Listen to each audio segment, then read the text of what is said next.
예배를 함께 드리면서 이 큰숨 맑은 샘교회의 예배는 일단 체력이 있어야 되겠구나 하는 생각이 들었습니다. 제가 40대 그 초중반 때 평생을 이제 운동을 하면서 지내서 젊은 시절 이제 유도와 씨름을 제가 계속해서 그 당시 운동이라는 것이 체력이나 그 스킬을 연마하기보다는 근성을 기르는 운동이어서 시절을 지나고 나니까 몸이 다 망가져서 40대 중반에 한 5년 동안 침대에 누워서 보내다가 제 허리 척추에 6개의 쇠가 박혀 있어요. 그래서 일어서는 것, 앉는 것이 늘 고통스럽고 또 힘든 시간을 보내면서 이렇게 서 있는 것이 은혜구나, 그리고 계속 사역할 수 있는 것이 하나님의 솜씨구나, 이런 생각을 하면서 하나님의 나를 향하신 사랑을 매일처럼 기억해 주신 그런 아픔을 주신 것이 너무 고맙죠.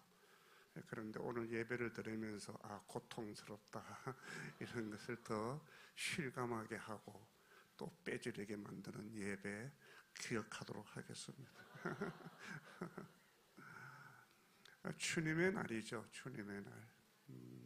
마음과 성품을 다해서 영이신 하나님을 영으로 예배하고 또 진리 되신 하나님을 진리로 만나는 이런 복된 예배의 자들로 우리를 불러 하나님의 영화로운 자녀로 살게 하신 것은 하나님이 거저 주시는 은혜인 줄로 믿습니다. 은혜입니다. 오늘 또 이런 성품을 다하고 마음을 다하는 예배자로 여러분 각자 마음속에 하나님이 찾아오셔서 여러분을 메시지로 만나주시는 복된 예배 시간이 되어지기를 축복합니다. 사랑하는 여러분, 우리가 교회를 향해서 가져야 될 질문이 있다면 우선 2가지 정도가 있을 것 같아요. 왜 하나님께서 일찍이 이곳에 우리 교회를 심어두셨는가? 그리고 하나님께서 세워주신 우리 교회가 지속되어져야만 한다면 그 이유가 무엇일까? 그것은 여러분들이 먼저 질문하고 여러분들이 답을 해야 될 일 아니겠습니까? 우리 교회는 이것 때문에 여기 오늘 존재한다라고 하는 것을 말입니다. 그리고 2번째 우리가 나눌 수 있는 질문이 있다면 창조하신 하나님의 전능하신 그분의 그 엄청난 은혜 안에 움직이고 살아가는 이 세상 속에서 나라고 하는 존재, 이런 존재를 불려주신 이유가 무엇일까? 나라고 하는 존재의 가치, 내 의미가 도대체 무엇이지? 이런 것을 질문할 수 있지 않겠습니까? 여러분, 우리가 성경을 주목하여 바라보면 성경은 강대하신 하나님, 그리고 영원하신 하나님과 비유컨대 인간의 인생 무상을 말하고 있죠. 그 대표적인 성경이 시편 90편의 메시지입니다. 2절 말씀에 보면 산이 생기기 전, 땅과 세상을 주께서 조성하시기 전 곧 영원부터 영원까지 주는 하나님이시나이다 그랬죠. 하나님이신 줄로 믿습니다. 우리 기독교는 하나님이에요. 하나님 중심성. 하나님 중심이어야 될 교회가 사람 중심으로 이동해 가는 것을 우리는 타락이라고 말하는 거예요. 하나님 중심성. 이처럼 하나님의 영원하심과 강대하심을 말한 다음에 인간의 인생 무상을 얘기하죠. 여기 말씀해 보게 되어지면 주께서 사람을 티끌로 돌아가게 하시고 너희 인생들아 돌아가라 하셨나이다. 주의 목전에서는 천년이 지나간 어제 같으며 한밤의 찰나와 같습니다. 그렇습니다. 영원하신 하나님과 비교하면 우리 인생은 찰나입니다. 찰나, 순간입니다. 우리가 100세 시대에 천수를 다 누린다고 한들, 그리고 우리가 어느 날 호련히 하나님의 부르심을 받는다고 한들, 영원하신 하나님 앞에서는 아무 숫자도 아닌 거예요. 이런 우리를 하나님이 왜 우리를 부르셨는가? 오늘 짧은 시간입니다. 여러분들 안에서 말씀을 통하여 나를 향하신 하나님의 업무, 나를 향하신 하나님의 뜻, 교회를 향하신, 아니 공동체를 심어두신 하나님의 거룩하신 의도를 여러분 교회가 만난다면 얼마나 좋을까요? 사랑하는 성도 여러분, 우리 기독교를 계시종교라고 그러잖아요. 계시종교. 어떤 사람이 기발한 생각을 가지고 만든 종교도 아니고, 또 어떤 사람이 구도의 과정을 통해서 내가 깨달았다, 만났다라고 하는 인간 중심의 종교도 아니고, 천지를 창조하신 하나님이 사랑이 있어서 우리를 사랑으로 찾아오셔서 하나님의 궁극적인 의도와 뜻을 우리에게 계시하신 계시 종교죠, 여러분. 사랑하는 여러분, 계시 종교에게 있어서 말씀의 중요성을 아무리 강조해도 지나치지 않는 것이죠. 그러므로 말씀 속으로 더 깊이 들어가야만 합니다. 그렇다면 하나님의 말씀은 우리에게 무엇을 말씀하시는가? 하나님의 말씀을 우리는 계시라고 그랬는데, 계시를 우리의 말로, 지금 여러분과 나의 쓰는 언어로 바꾼다면 그것을 비전이라고 말할 수 있어요. 비전이다. 여러분은 비전을 말하고 비전을 기도하잖아요. 그리고 비전이 있는 교회와 비전에 붙들린 사람을 바라볼 때 하나님의 은혜와 일하심을 경험하지 않습니까? 그런데 이런 비전이란 말을 성경의 원어 히브리어서는 하존이라는 말로 씁니다. 구약의 구석구석에 박혀있는 하존이라고 하는 언어, 이것은 비전이라는 말이죠. 구약을 견인해가고 성경을 끌고 가고 있는 엄청난 언어입니다. 그런데 이 하존을 우리 번역본과 성경에 있는 여러 번역에서는 소위 비전이라는 말과 계시라는 말로 번역이 되어져 있는 거예요. 그렇다면 우리가 얘기할 때 계시의 주체, 그리고 비전의 주체가 누구인가라고 하는 것을 생각해야 됩니다.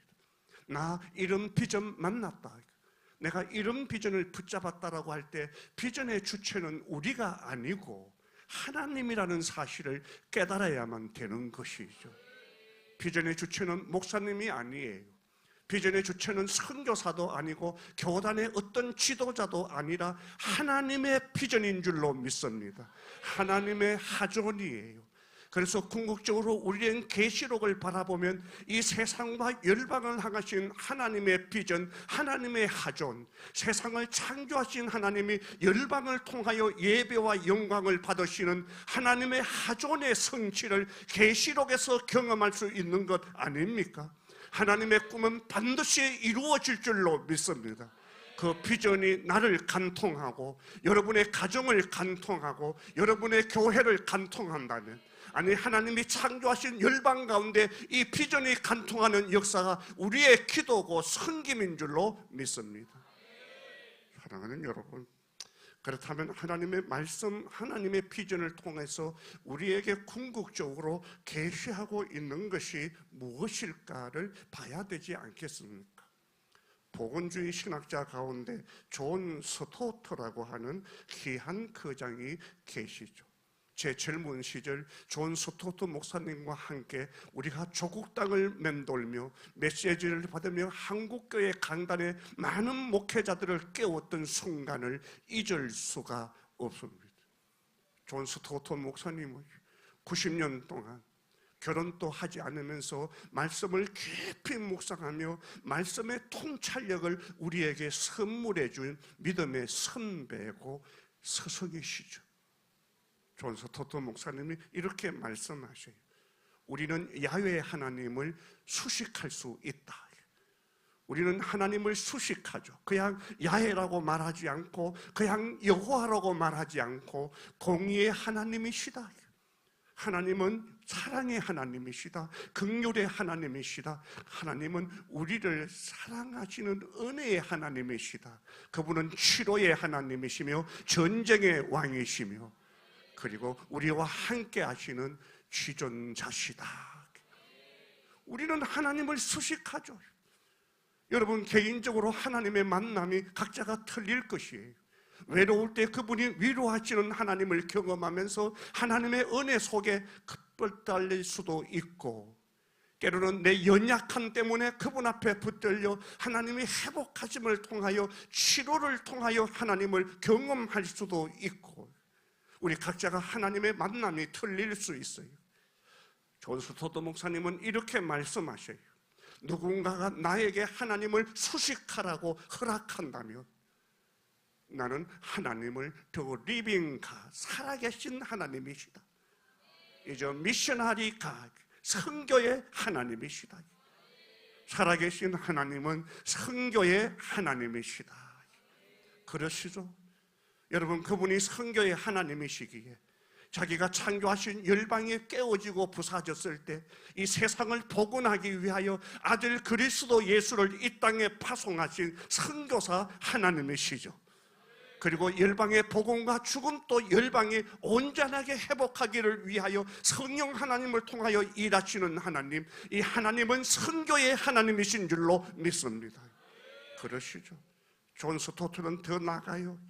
성경이 없다면 선교는 불가능할 것이고 우리는 선교를 생각도 못할 것이다 그랬습니다. 여러분, 선교는 우리가 생각해낸 것이 아니죠.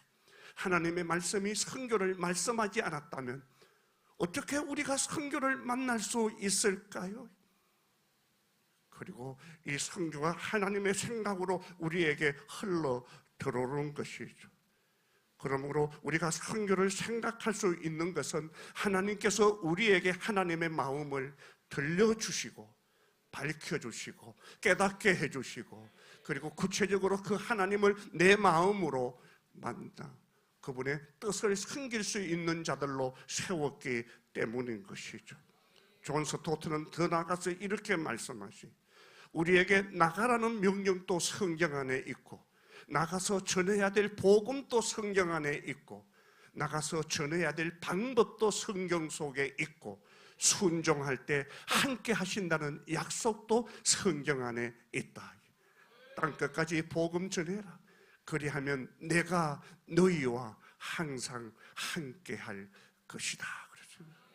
하나님의 약속이 있는 것이죠. 그러므로 우리가 성경을 전할 때 생각해야만 됩니다. 하나님의 말씀을 전하거나 우리가 선교 사역을 할 때 우리의 생각을 전달하는 것은 위험합니다. 그리고 언제든지 선교는 하나님의 방식으로 해야 됩니다. 여러분들이 다음 주부터 갖지는 단기 선교는 정말로 조심해야 될 걸음입니다.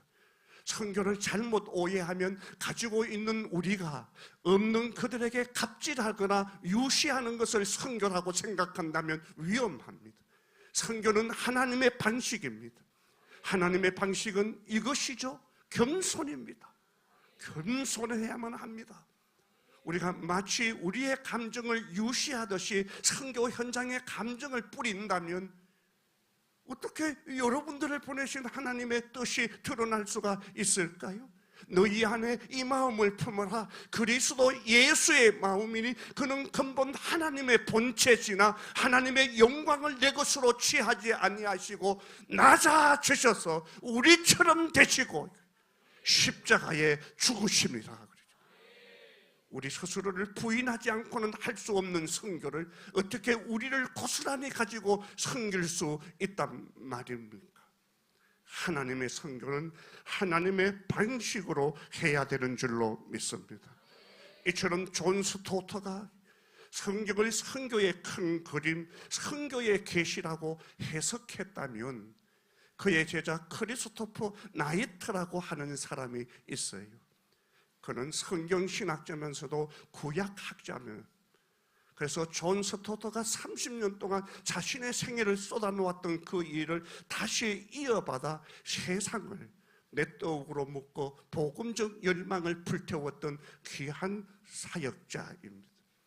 크리스토퍼 나이트는 성경을 뭐라고 얘기하느냐 하면 성경을 선교적 거대 담론이다 그랬습니다. 우리말로 말하면 선교의 이야기다 그랬습니다.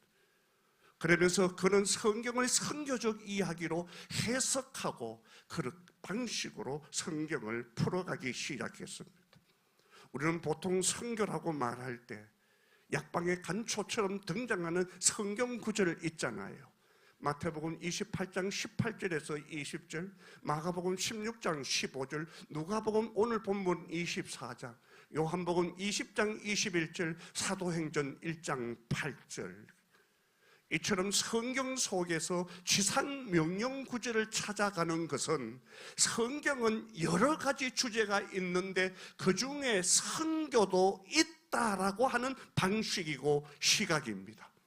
그러나 크리스토퍼 나이트는 많은 주제들 가운데 성경 속에 선교가 있다가 아니고 성경 전체가 선교라는 시각으로 바라보아야 된다라고 얘기하는 거예요. 기억하세요, 여러분.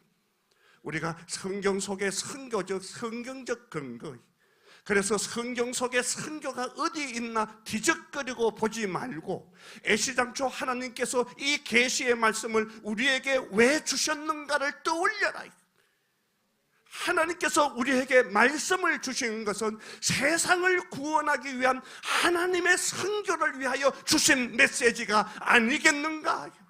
그러므로 기억하세요. 하나님의 선교가 계시를 낳았다는 것을 기억하셔야만 됩니다. 그러므로 여러분이 말씀을 펼칠 때마다 하나님의 선교를 만나는 놀라운 역사가 있기를 축복합니다.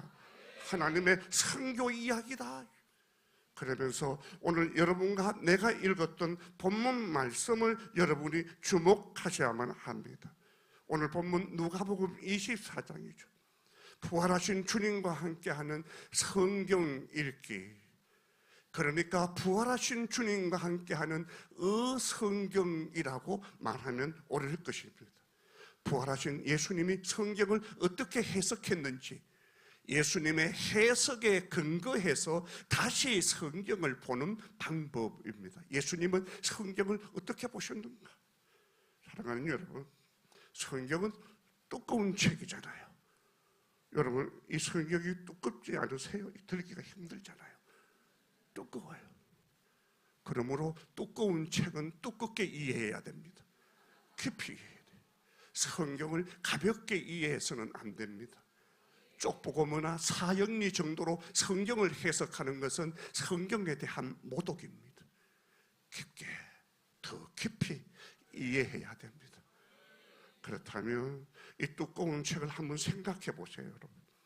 우리가 두꺼운 책을 읽는다면, 소설 가운데서도 거대한 소설, 장편 소설을 읽는다면, 소설을 읽고 난 다음에 각자의 소견을 들을 때 우리가 그 소견은 각자 얘기하는 것이 자기의 자유이지만, 그러나 내가 생각하고 있는 이것이 정말 소설의 글, 소설의 뜻, 소설의 의미, 소설이 말하고자 하는 메시지와 맞는가라고 하는 것이 서로 주장이 다를 때는 어떻게 해야 되겠습니까?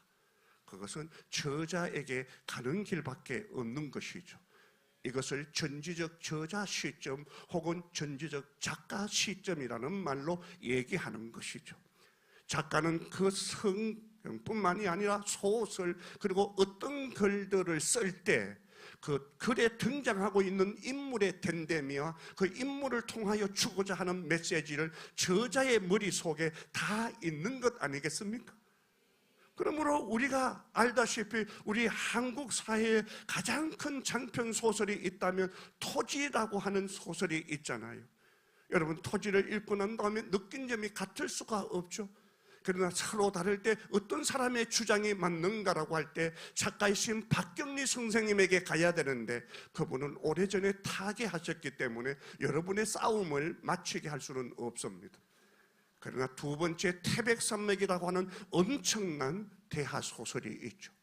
이것은 조정래 선생님이 쓰셨는데 아직도 목숨이 붙어 있으니까 여러분의 의견이 충돌될 때 얼마든지 그분에게 갈 수 있는 것이죠.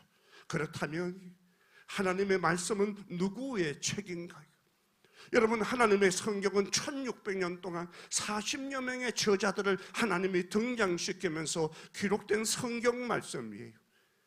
40여 명의 저자가 썼다고 해서 40여 명의 잡다한 이야기가 담겨져 있는 잡문이 아니고 모든 성경은 하나님의 감동으로 된 것으로, 성경은 하나님의 말씀인 줄로 믿습니다. 한 분 저자이신 하나님께서 줄기차게 하나의 줄기를 가지고 끝까지 기록하신 단행본이에요. 성경의 저자는 하나님이세요. 하나님이신 그분이 자기의 의도와 궁극적인 뜻을 여러분들에게 밝혀 보여주시는 거예요. 그러므로 성경을 제대로 이해하고 제대로 만나기 위해서는 저자이신 예수님 그분에게 가야 될 줄로 믿습니다. 그러므로 예수님의 성경 해석은 지난 2000년 동안 기독교 역사 가운데 어떤 주경가와 설교자의 논점보다도 더 근위 있는 메시지인 줄로 믿습니다. 오늘 주님이 말씀하시는 거예요. 제자들에게 부활하신 다음에 여러분 44절 말씀에 보면 이렇게 말씀하시죠. 또 이르시되 내가 너희와 함께 있을 때 너희에게 말한 바. 예수님이 제자들과 공생애를 사셨죠. 3년 동안 예수님이 말씀하셨어요. 예수님은 그냥 동거한 것이 아니라 가르치셨고, 가르친 말씀을 제자들은 배웠고, 제자들은 배운 말씀을 실천하면서 수만 가지 일들을 경험한 것이 성경의 기록이죠. 그런데 예수님이 제자들에게 3년 동안 동행하시면서 가르치셨는데 무엇을 가르쳤는가? 내가 너희와 함께 있을 때 너희에게 말한 바 모세의 율법과 선지자의 글과 시편이라고 그랬습니다. 여러분, 모세의 율법과 선지자의 글과 시편을 성경인데, 성경을 히브리어로 표현하면 타나크라고 그래요. 타나크는 세 가지로 되어져 있는데 여러분이 알다시피 율법으로 되어져 있고 선지자의 글로 되어져 있고 더 나아가서 성문서, 시가서로 구성되어져 있다고 그렇게 얘기하지 않습니까? 그런데 여러분, 우리가 얘기하고 있는 모세의 율법과 선지자의 글과 시편을 히브리어로 말하면 토라, 네비빔, 그리고 케이투빔이라고 표현하죠. 내가 너희와 함께 있을 때 너희에게 말씀을 가르쳤다. 토라와 네비빔과 케이투빔을 너희들에게 가르치지 않았니? 이렇게 얘기하는 거예요. 그런데 네비빔과 케이투빔, 토라 속에 무엇이 기록되어져 있는가요? 우리 예수님께서는 44절에 이렇게 말씀하시죠. 여러분이 가지고 있는 번역본으로 각자가 가지고 있는 성경을 가지고 44절 말씀만 우리 함께 받들어 읽도록 하겠습니다. 시작.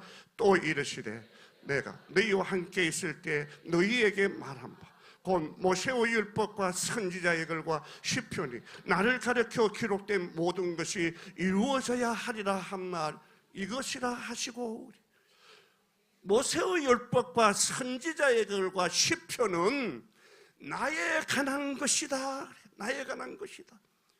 여러분, 성경은 하나님에 관한 것, 아니 그리스도의 이야기인 줄로 믿습니다. 그리스도의 이야기예요. 그러므로 여러분이 성경을 가장 잘 이해하는 방법은 말씀을 통해서 예수 만나야 될 줄로 믿습니다. 우리가 구약을 보게 되어지면 때로는 어시법이 있고 제사법이 있고 때로는 절기법이라는 것이 있지 않습니까? 77절을 이렇게 지려라, 6월절을 이렇게 지켜라. 여러 절기와 여러 제사법을 이스라엘에게 준 것은 이스라엘 사람들을 곤욕스럽게 만들기 위하여 하나님이 준 것이 아니고, 너희들이 이 모든 절기와 어시법을 다 지키면 거룩해 준다라고 하기 위하여 준 것도 아니고, 이 모든 것을 담아내실 그리스도를 가르치는 절기와 제사인 줄로 믿습니다. 그리스도의 이야기예요. 그리스도의 이야기. 그렇다면 여러분, 그리스도의 무엇에 관한 이야기일까요? 오늘 성경 말씀에 보면 그리스도에 관한 이야기인데 또 이르시되라는 말씀으로 시작되어지죠. 여러분 또 이르시되 46절 말씀이죠. 46절 47절 말씀을 함께 받들어 있습니다. 시작. 또 이르시되 이같이 그리스도가 고난을 받고 제3일에 죽은 자 가운데서 살아날 것과 또 그의 이름으로 제사함을 받게 하는 회개가 예루살렘에서 시작하여 모든 족속에게 전파될 것이 기록되었으니. 말씀을 정리합니다. 예수님께서 제자들에게 함께 동행하면서 내가 너희들에게 말씀을 가르쳤다. 그런데 모세의 율법과 선지자의 글과 시편, 토라와 네비빔과 케투빔을 너희들에게 전했다. 그런데 말이다, 토라와 그리고 네비빔과 케투빔은 사실은 내 이야기다. 그리고 반드시 성취될 이야기다. 그러면서 오늘 47절 6절 말씀에 보면 그리스도가 고난받는 것과 그가 다시 사는 부활과 그를 믿으면 영생을 얻는다는 회개가 예루살렘에서 시작하여 땅 끝까지 전파될 것이 기록되었으니. 성경을 줄이면 세 가지예요. 하나는 예수 우리를 위하여 고난당하신다. 십자가죠, 십자가. 또 하나는 그분이 우리를 위하여 죽으셨다가 다시 사신다. 부활이죠. 그러고 난 다음에 그를 믿으면 영생을 얻는다고 하는 회개가 땅끝까지 전파된다. 선교예요. 그런데 우리가 그리스도에 관한 이야기라고 할 때 예수 십자가, 예수 부활은 너무나 우리에게 익숙한데 그리스도의 선교에 대해서는 우리가 익숙하지 않죠. 이것이 신학이 가지고 있는 결함입니다. 지난 2000년 동안 우리는 성경을 그리스도와 선교로 연결하는 일에 실패했습니다. 우리 신학이 가지고 있는 연약한 부분이죠. 저는 우리가 그리스도와 하나님의 선교와 연결하고 있는 이 부분을 다시 한 번 더 주목해야 되지 않겠습니까? 그러니까 성경을 읽을 때 기독론적 성경 읽기를 해야 된다는 거예요. 그냥 읽지 말고 기독론적 그리스도 예수 그분을 통하여 말씀을 보는 엄청난 이야기. 사랑하는 여러분, 제가 오늘 저 자리에 앉아 있으면서 깊이 고민하기 시작했습니다. 여러분의 교회 예배 습관대로 설교가 길어야 될 것인가? 아니면 이런 날이라도 여러분들이 짧은 예배를 경험하게 해야 될 것인가? 이걸 깊이 고민하다가 내 방식대로 하기로 시작했습니다. 언젠가 여러분의 교회가 범어동에 있을 때 여러분의 목사님이 저에게 설교를 부탁하면서 목사님 설교는 꼭 90분 정도를 해주셔야 됩니다. 그래요. 그래서 제가 성도들에게 이렇게 얘기했어요. 내가 김 목사님 말을 따라가야 될 사람이 아니잖아요. 그러니까 내가 내 방식대로 한다. 그래서 그날 설교 30분짜리를 했더니만은 교인들 얼굴에 그동안 구겨졌던 것들이 피어나는 활짝 핀 얼굴을 바라보면서 여러분들의 속내를 만나는 그런 기쁜 시간이었습니다. 말씀을 정리하려고 그래요.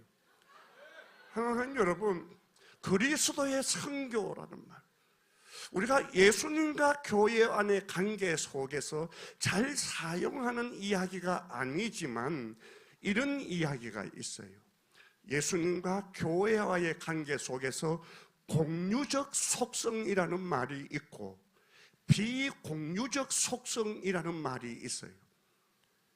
그러니까 공유적 속성이라는 말은 예수님과 우리가 함께 공유하는 것이고, 비공유적 속성이라는 것은 예수님의 단독적인 사역을 얘기하는 거예요. 예수님의 십자가와 예수님의 부활은 우리의 도움이 필요하지 않는 것이죠. 그러나 남아있는 예수님의 선교는 하나님이 우리를 불러 이 영광스러운 일에 함께하게 하시는 공유적 속성으로 남겨주신 거예요. 우리가 성찬식을 할 때 예수 우리를 위하여 살찌으심을 기념해라. 그분이 우리를 위하여 복음 흘리심을 기억해라. 그러나 이것을 그분이 오실 때까지 전하는 것이니라. 그래. 그리스도의 선교가 남아있는 것이죠. 제가 마지막 이 일에 하나님께서 여러분을 동력자로 불러주셨는데, 우리를 불러주신 하나님의 선교에 참여케 하시는 이 거룩한 초청이 우리를 동력자라고 바울은 말하죠. 동력자, 우리를 불러주셨다.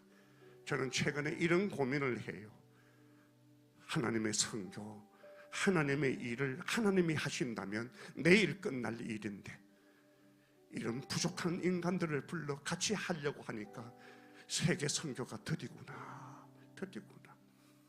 저는 선교사를 파송하는 사람이에요. 32개국에 나의 제자들이 수백 명 사역하고 있는 선교 파송하는 행정가입니다. 선교사들이 선교지에서 세우는 일보다 무너뜨리는 일들이 많은 것을 경험할 때, 하나님이 왜 우리를 불러 이 드디 이루실까? 여기에 나의 기도가 있는 거예요. 왜 하나님이 여러분을 불렀을까요?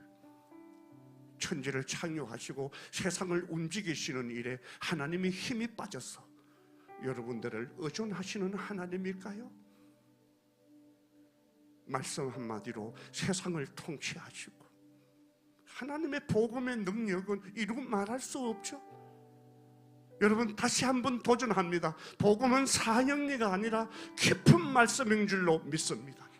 깊도다 하나님의 지혜와 지식의 풍요함이요, 누가 하나님을 먼저 알았는가? 누가 그분의 모사가 되겠는가? 누가 그분에게 우리를 먼저 드려 그분을 채무자로 만들 자 누가 있겠는가?